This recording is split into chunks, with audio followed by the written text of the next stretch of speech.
You want to know how I know Cardi is pregnant? How? I have a theory. So I've been sitting here trying to think of why her album came out the way it did. Amazing album, by the way. We'll get into that.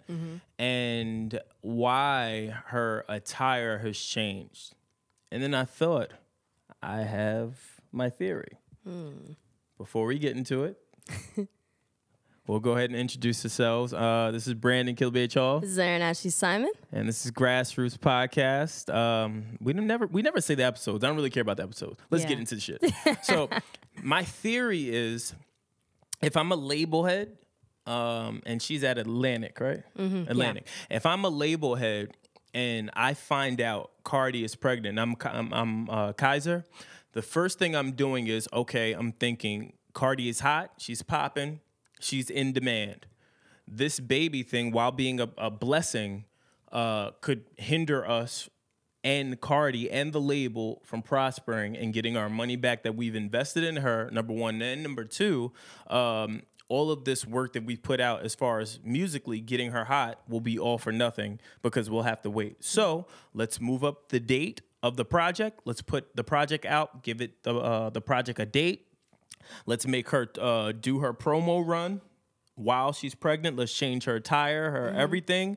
And by the time that album at least reaches its maximum potential, correct, she'll be in baby bliss. She can take her break from music while we go rebrand, think about what we're doing, re-strategize. And by the time that baby is nice and walking again, Cardi B will resurface and more music will come out.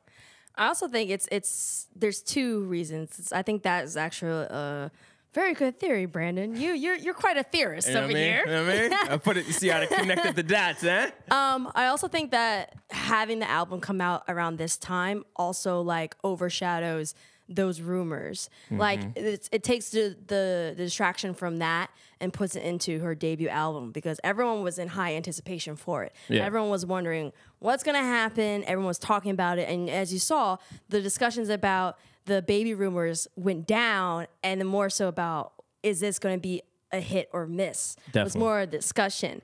I mean, the only people I saw recently who were talking about the pregnancy rumors was like Page Six. Yeah. That was the only people I saw. But everyone else is just more so focused on the album. Listen, I think it's like twofolds. Everyone and their mother, when she's doing these interviews, I'm sure looking at her, and right when they go to look at her, there's a little guy by the name of George that probably walks up and slides over a paper at NDA and says, "Shut up, don't say shit." And let's just conduct our interview like you don't even see this baby bump. I'm certain that's what's happening. Or them not saying anything about pregnancy, especially when it comes to men. Like, they can't say anything because it's like, is she pregnant or did she put on a little bit of weight? Yeah. So they probably like, I don't want to say anything and get Cardi like, that's the other give me thing the wop too. over here. I made a terrible mistake. I'll never forget this. I was a friend of mine, now that is a friend, but prior to was not so much. I said, "Oh my God, how far along are you?" And she's like, "I'm not pregnant." I was like, "Oh, sorry, my bad." So how did you mend that? Yeah, a lot of fucking gifts and a lot of sorries. I felt horrible. I gave this girl a complex. Yeah, that's I don't know, that's a tough one right there. That's a tough one. It is what it is, but. More Cardi. Look, album is out. Invasion of Privacy already certified gold. How is this possible? Because it's Cardi. I think, the reason why this is kind of like not a surprise is because, one, it's her debut album. So everyone is curious. Curiosity is a very powerful mechanism. And it's going to make people click and click on the music. Whether they like it or not, a stream counts. Definitely. So I think just the fact that it's her debut album, everyone's like in high anticipation was a big thing. I think also like everyone wanted to know, is she like one of those quote unquote one hit wonders in a sense? Yeah. So I think there was just so many different variables that kind of contributed to it. And then the fact that she dropped Drip. Kind of funny I just said that, but she posted Drip. Drop Drip. She posted Drip. She posted Drip right before that, and that honestly is a fire song. I like that record. She got mad hits on that album too. I ain't gonna lie, when I first listened to the album, I was lit. Yeah. And I was like, I gotta listen to this some more. I don't know if I can process this right now. A lot of sounds going on. Too much vibration. Yeah, I'm hearing bachata and fucking bounce. I gotta figure it out.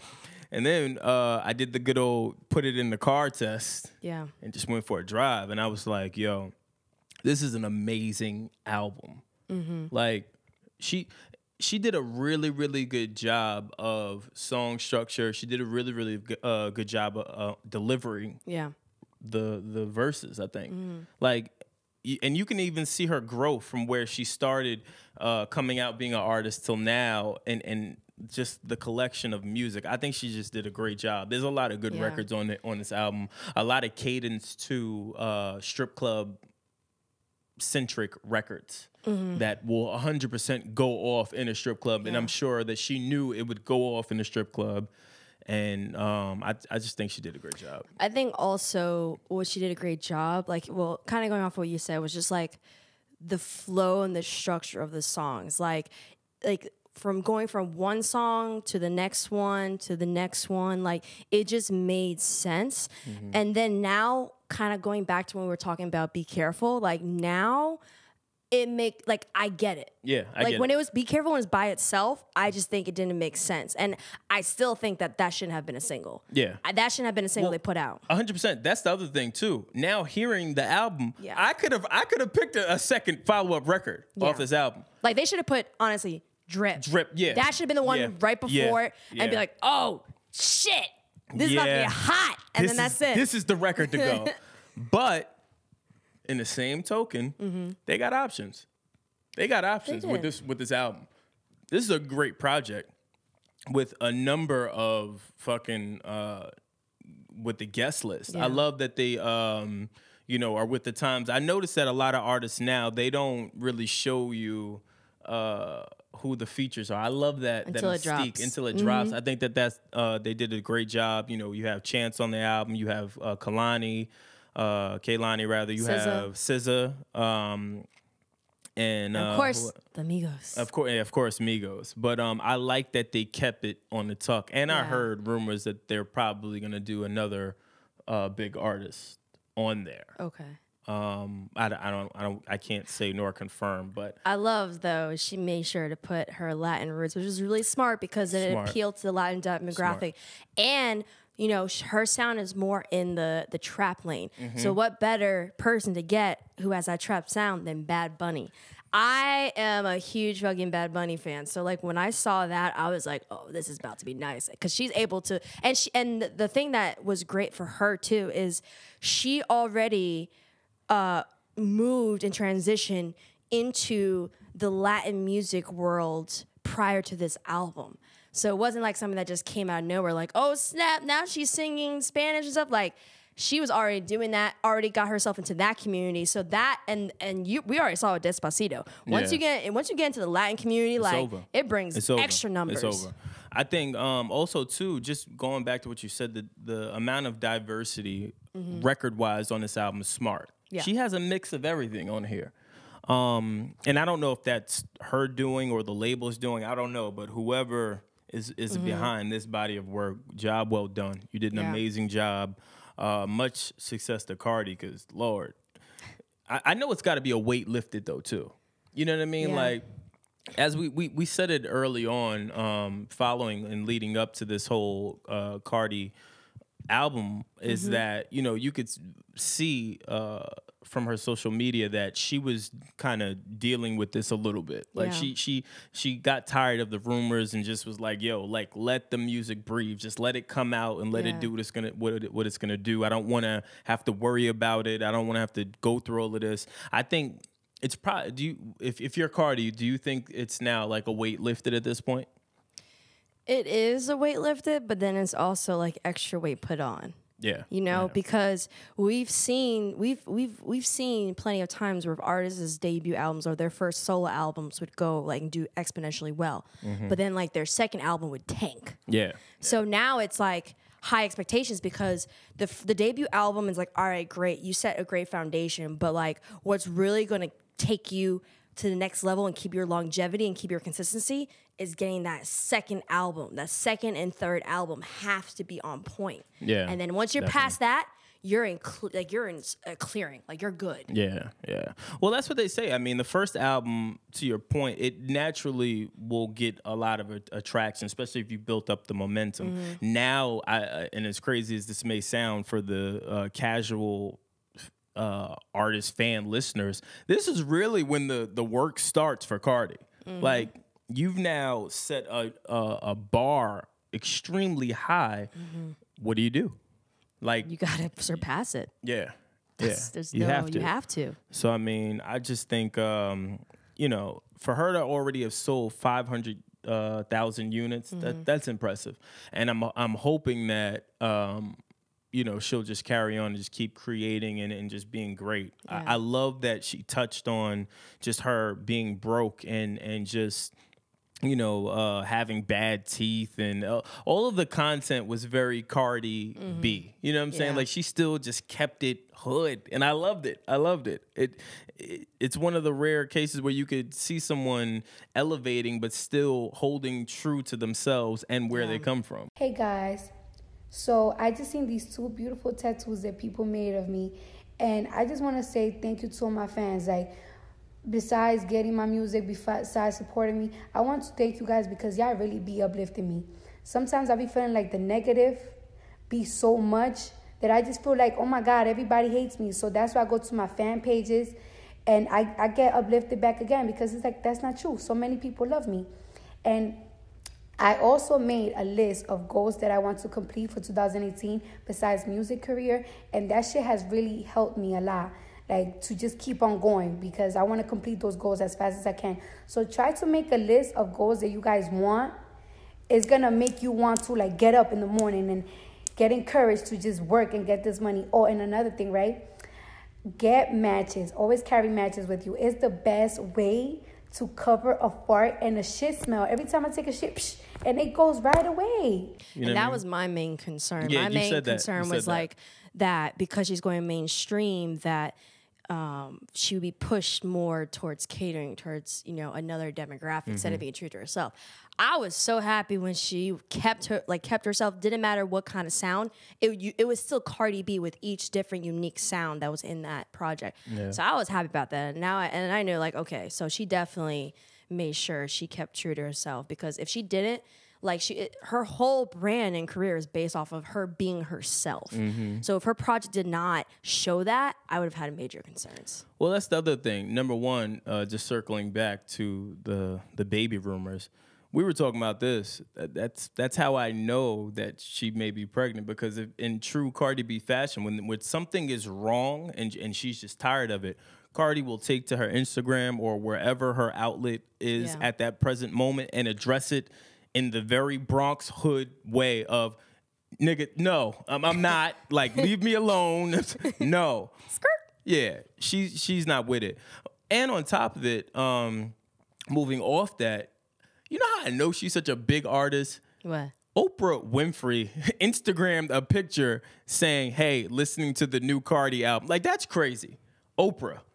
Is that like a Grammy in itself before you even get the Grammy? Like, honestly, I think that's harder than getting a Grammy. Right? Like, Oprah shouting you out is way harder than getting a Grammy. Like, because that is like a once in a blue moon thing. Because Oprah is very particular with what she says, what she does. So if she's like, I'm listening to his new Cardi B, that's massive. That is so massive. Think about it. The only artist that she's ever named is Hove, Kanye, Beyonce, and Cardi on that level of being avid listeners. I mean, and I could be wrong. I'm not fact checking this shit, but from based on what you know. But yeah, based on what I know, like, you don't really see her, and she's obviously Oprah, meaning been very vocal about, you know, not liking hip hop because of the you know, the downpour of just talking about women, derogative, and just also talking about just, you know, drug use and things like that. So to see her embrace Cardi, who you know, talks a lot about her struggles in the strip club and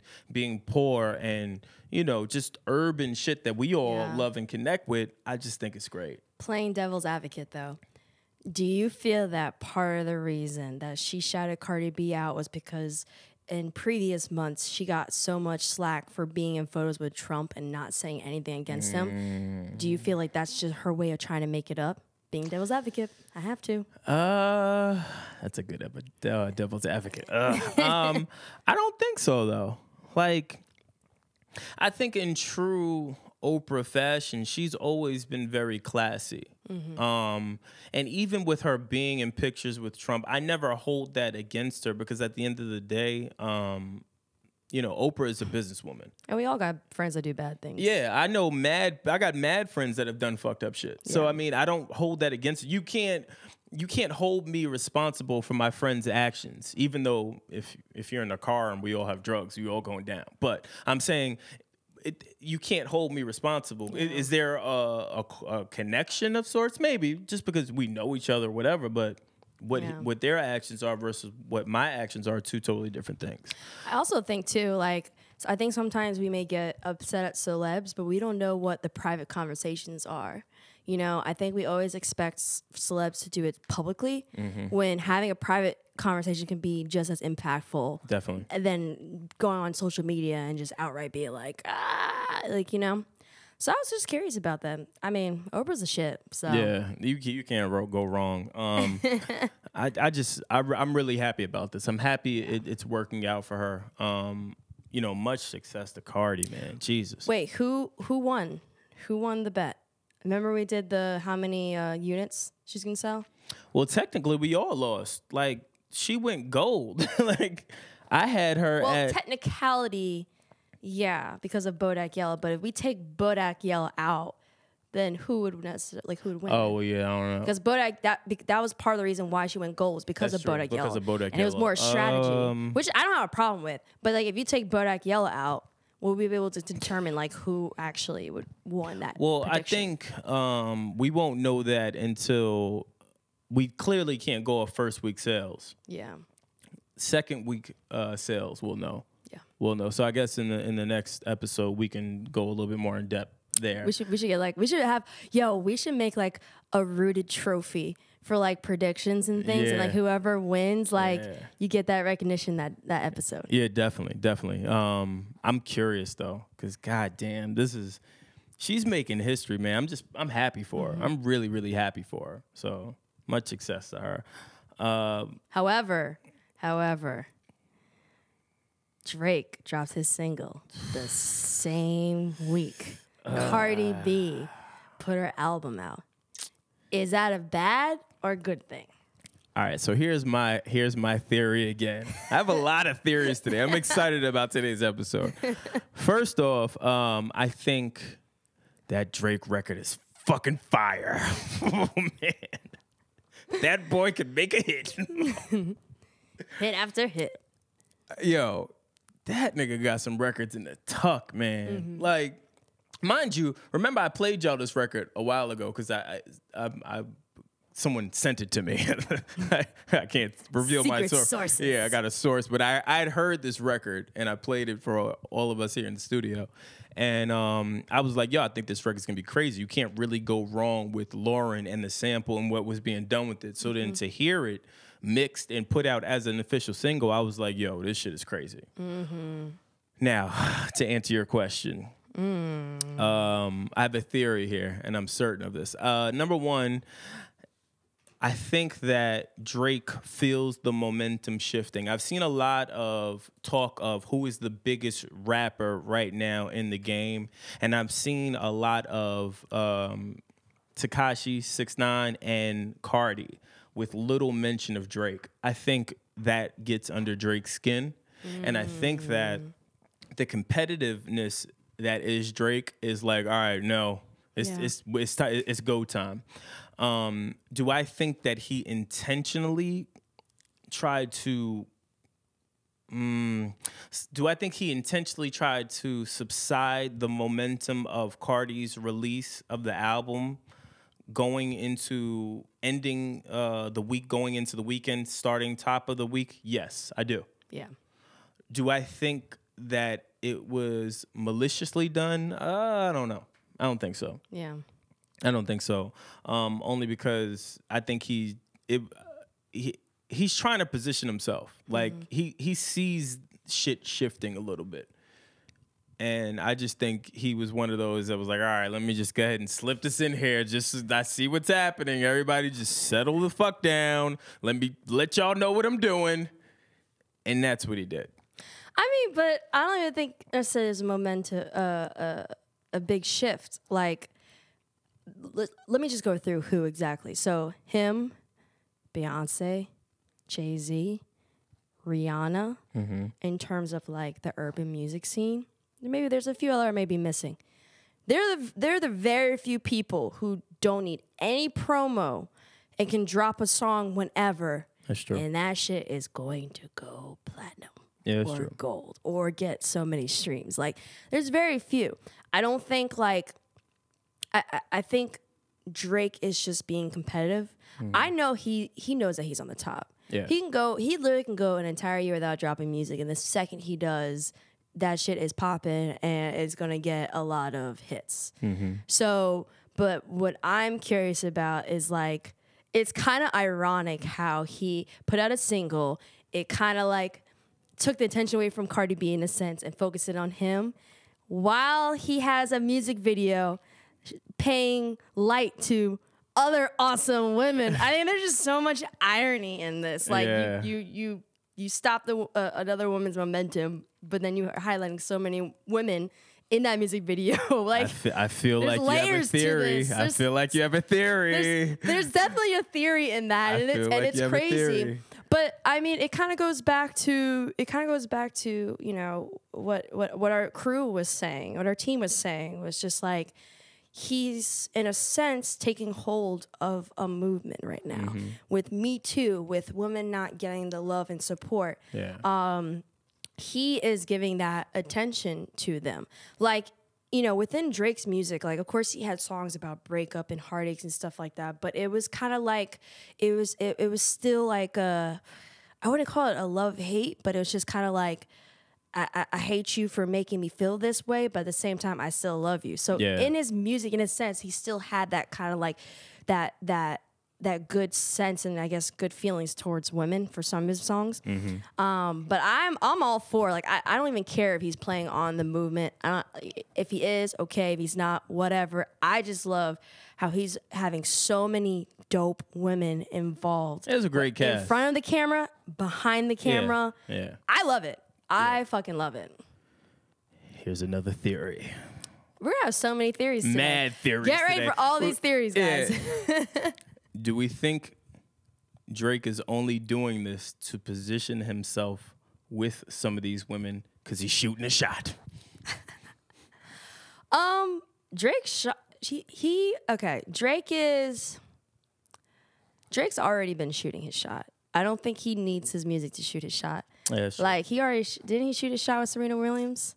Yeah. Yeah, so I don't think he really I don't think he needs his music to shoot his shot. Yeah, it's true. I think his music I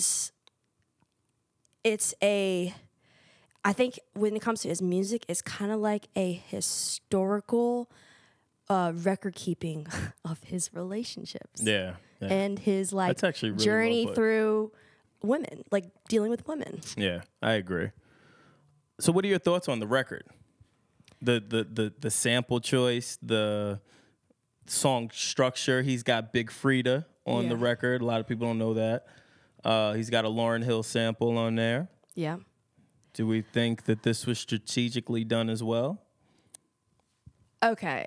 Well, Erin's got theories. listen, I mean, it's very possible that, like, you know, maybe Drake and even Cardi, because she sampled Lauryn Hill, maybe they're helping Lauryn out with them tax bills. Good. I mean, at the end of the day, she's one of the biggest winners. She's gonna be getting some money, you know. That's true. Which is nothing wrong with that. I think that's awesome. I think that is I think that's an awesome way to kind of pay your respect to the people before you. Yeah. You're not just saying their name. You're making it so that they can make money, you know, during a period of time where they may be not making as much as they used to. Yeah. I think that's great. My theory, though, this is my theory, and I kind of talked about it before. My theory is that I wouldn't necessarily call Drake a culture vulture, But I would say that like he goes and it seems like, I don't know if it's intentionally or not, but it's like he strives to revive different genres with his music and bring it back to the forefront. We had dancehall. He even got involved with like, you know, more of the Latin style. Aaliyah records. Yeah, Aaliyah records. Bounce with this one. At the end, it is a true bounce music, especially having Big Frida. Yeah. Like, and also implementing Lauryn Hill too. Both of those people are icons within their genres. Yeah. So I think like he has this thing where maybe it's for fun. I don't know, but it seems like he strives to like regenerate genres that may not be so much at the forefront now and kind of get revived. And when they do get revived, in a sense, it does kind of help the older artists that were in that genre, and then they come back into the limelight. That's kind of what happened when he dropped his island theme music. I mean, Sean Paul, correct me if I'm wrong, I think he wasn't like too necessarily happy because people were saying like Drake brought it to life and Sean Paul was like, where were you in the 2000s? Yeah. But it did help bring more limelight back to those what do we, not even necessarily icons, but like they were like that genre at the forefront. That time. Yeah, that time at the people at the forefront. I agree. He could be doing it for fun too. Who knows? I'm not mad at that. Nevertheless, that boy could make a record. God damn it, Drake. That record is fire. Fire record. Shout out to Drake, man. And the music video. And Shout out definitely also to the director. Yeah. She's, all of the women and the directors in that. Just beautifully done. Yeah. Brittany, what's her name? Karina. And didn't she direct one of his other videos too? God's Plan?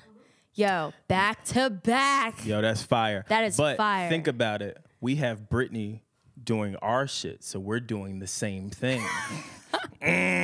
See what I did there? I'm on the roll. Call me butter. I mean, it was getting, there was a little too much testosterone. We had to get some. Yeah, we had to get some women up in here. Where's Wilson, man? No. Shit. Wilson's on vacation right now. Speaking of vacation, who may take a permanent fucking vacation. Speaking of that, so glad you said that. Conor McGregor may take a fucking personal vacation in a cell. Did you see this nutcase throwing a goddamn trolley at a bus?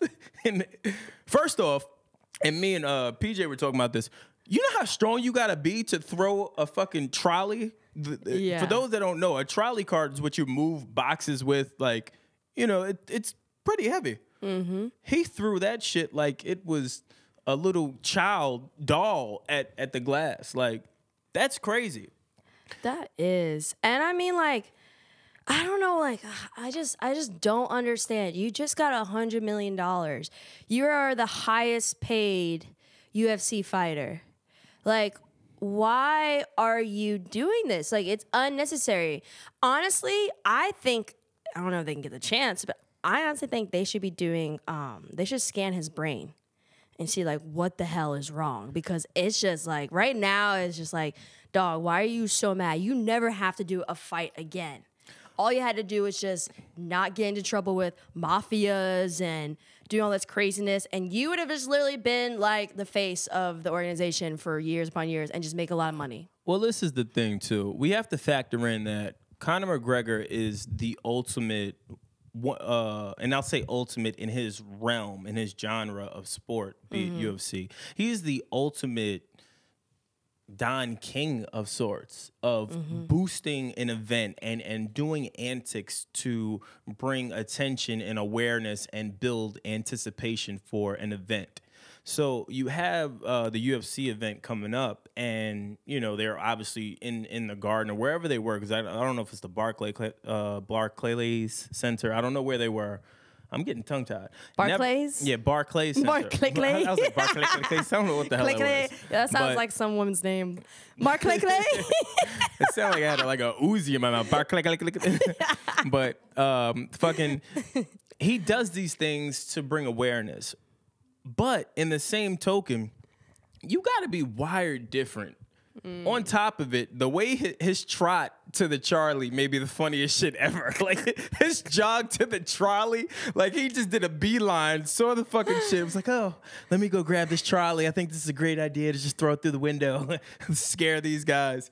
Meanwhile, you got the dude on the bus like, what the fuck, man? What just happened? He's got blood all over himself, not realizing that a trolley just went through the goddamn glass. So, question is, are we concerned about him going into prison if he does? I'm more concerned for the inmates than him. Like, protection service, not for him, for them. Like, I don't know how that's gonna fare. It's gonna be isolation. If they do, they're gonna have to put him in an isolated area. Best believe they're gonna have to get something. They're gonna have to hire some really good security guards because you're gonna need like four or five dudes to take him down. Yo, he's gonna be like, you remember the movie The Hurricane with Denzel Washington? Yes. When he was like, line them up, bring them in, and he had like fucking like a whole riot squad, and they were like, yo, chill, and he was knocking them with armor on. He was knocking them out. Yeah, I see that happening. Damn. I don't know. I guess, are we praying for Conor? I don't really know what to do here. I'm just gonna pray for whoever gets in his way. Word. Like, and also you're like. And I don't know to what extent, but like if you're a guy who messed with the wrong person who's associated with like a mob or a mafia, and you're still alive and out there and being reckless, like you got some cojones. That's true too. You do, because the mafia and mob stuff, all that's nothing you play with. You know? Well, for the listeners, because they may not know, elaborate. What do you mean by that with the whole mafia and all of that? Oh, it was overseas, he knocked someone out. Of course, he was fine with them, and I think it was either that they were in the mafia mob or they were associated with someone who was. Yeah. And they were like trying to find him because they were, gonna probably do some not so good things. And Conor McGregor went kind of ghost for a bit. Yeah. And no one really knew where he was. And now you see him throwing trolleys through buses and shit. Like that man. What a comeback. And I think what's even this is horrible, but I still think this is funny. The UFC, like Dana White, like basically said, I don't condone this behavior. Then they took the entire experience, and it wasn't just like one clip. They had like several different angles, perfect audio of what he said. You could hear everything he said. You could hear everything everyone else said, and promoting their next upcoming fight. Like, that shit is hilarious. And the funny part for me when I was watching that video is you see the one guy who was next to that window that got busted in, bleeding from the head down, and all he's saying is, dog, like, what the fuck, what the fuck, like, in a daze. And then everyone else, they just look at the two female fighters like, are you guys okay? Not even, like, going to the guy who's freaking bleeding. Yeah. They're just like, are you okay? And I just thought the whole thing was just funny. It's kind of messed up that you got to take situations like that just to promote an event. Like, I want to hear though. I want to hear, because they normally have. I'm sure the his pre-trial hearing was recorded or something. I want to hear what his excuse was. Like, I just want to know. I'm always fascinated when people give their reason or rationalization as to why they did something, and then try to justify it. I'm just curious. I would want to know what possessed you to do this. Well, I mean, we've seen it. We've seen it previously with athletes and even artists. Some of the most talented and greatest people are crazy. Yeah. And it's kind of like it's like a balancing act. Like, you deal with it, but then to a certain extent, it just gets to a point where you're like, can't do this anymore. Mm-hmm. Like, we've seen that with previous boxers and all that stuff. I just hope that whatever he's going through, I don't know. I just hope he gets together. Yo, could you imagine if he did like a 60-minute interview? 60-minute interview in 20 years. Yo, but the funny thing is, he's so arrogant. I don't think he gives, like, even in these pictures, he don't look like he give a fuck that he's in cuffs or nothing. Mm-mm. Like, he doesn't look the least bit concerned or worried. But if I'm him, am I really worried? Like, I'm a trained UFC fighter. I can snap your neck in 2.2 seconds. Like, I'm not really tripping. Yeah. Someone put on Twitter, they showed photos of like the NYPD cops right next to him. And they were just like, there's one photo of a guy looking at him, and he was smiling. Like, you could tell he was probably a fan. And they're just like, oh, I wish that I had someone look at me the same way this NYPD cop looks at Conor McGregor.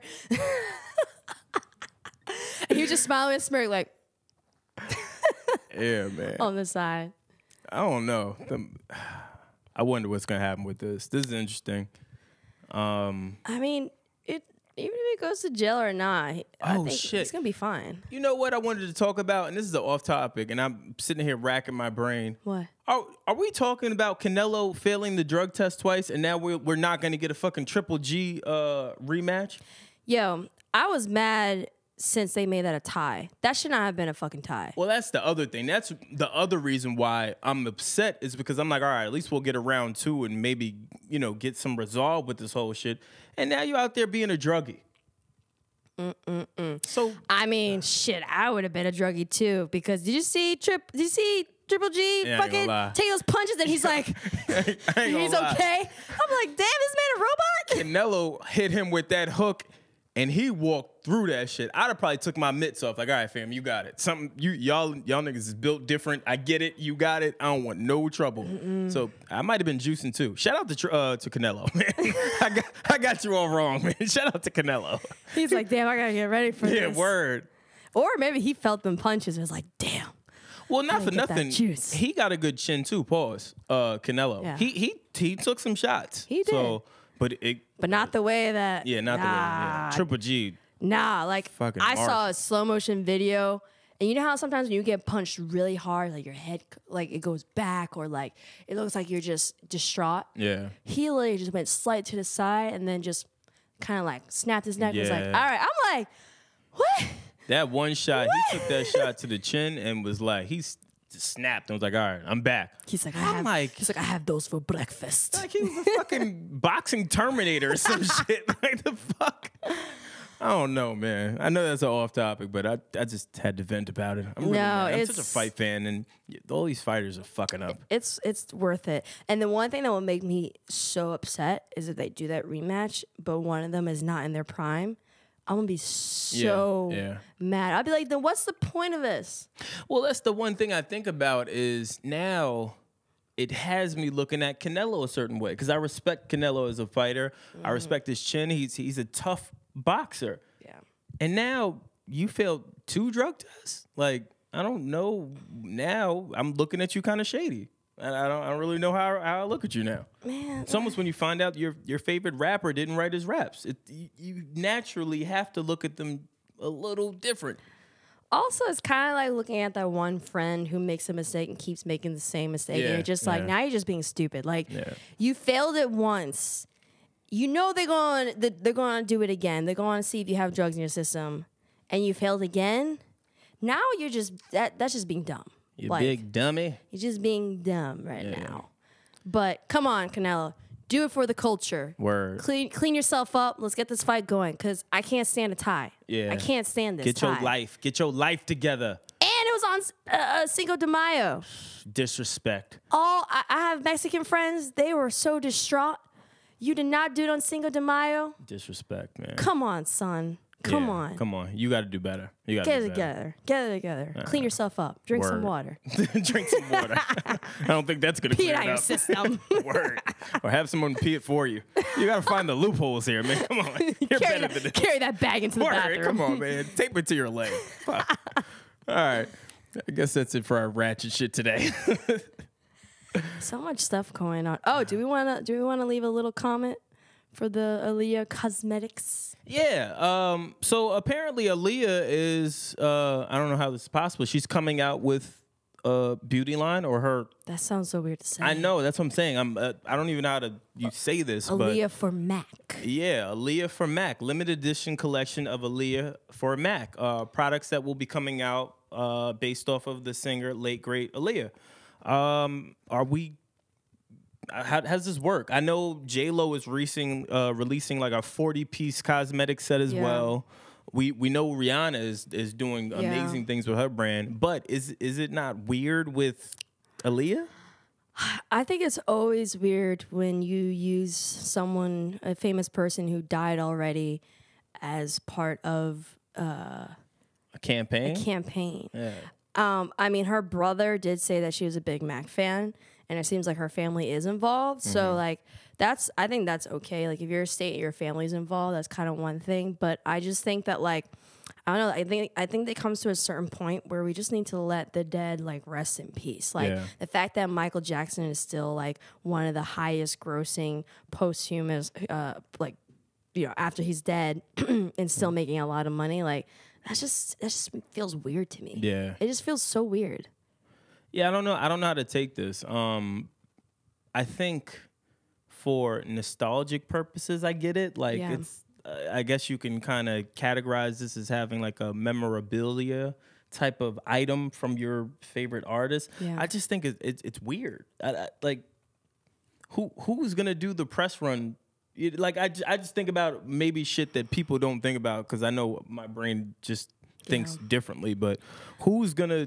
I don't know. Well, maybe also it's like maybe they're getting to a point where. I mean, this may sound really bad, but maybe they're getting to a point where they're trying to still keep her legacy alive and do what they need to do to keep it alive, because there are probably some kids who have no idea who Aaliyah is. Yeah. A lot of kids know who Michael Jackson is. Mm-hmm. A lot of people still know who Marvin Gaye is.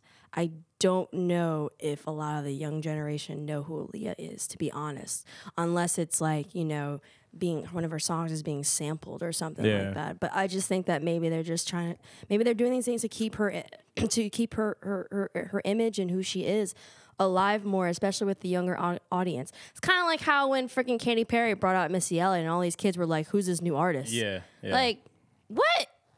This is a soon-to-be icon, and you're saying you just being disrespectful to hip hop. But then it's just like you look at it, you're like, damn, like if they don't know who Missy Elliott is, I don't even know if they're gonna probably know who Aaliyah is.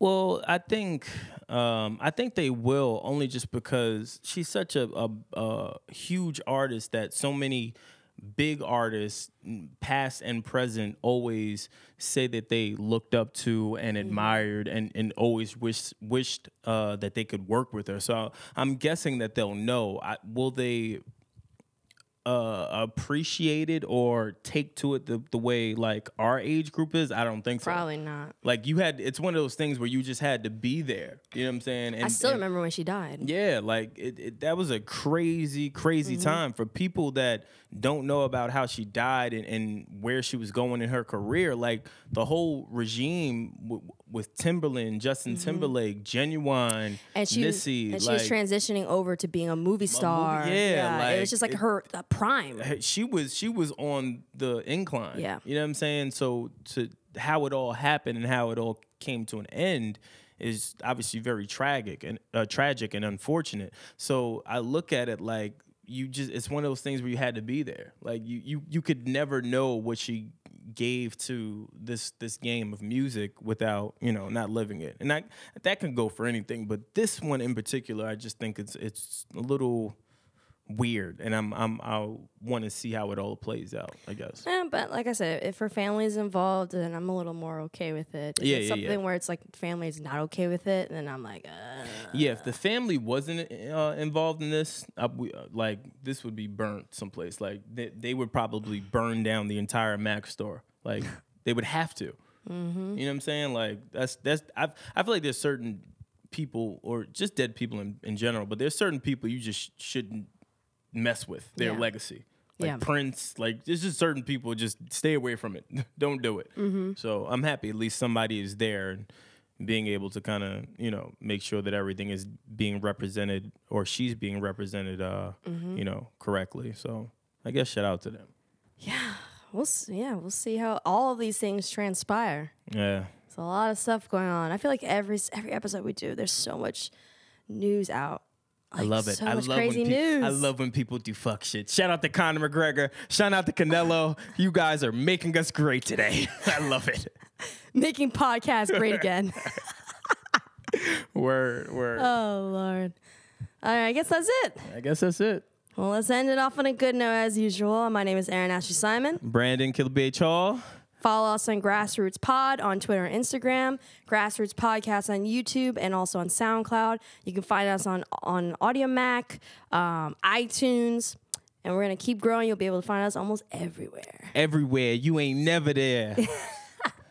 I ain't never scared. I ain't going to give you no bars on top right. of bars. No bars for y'all. We out. Later.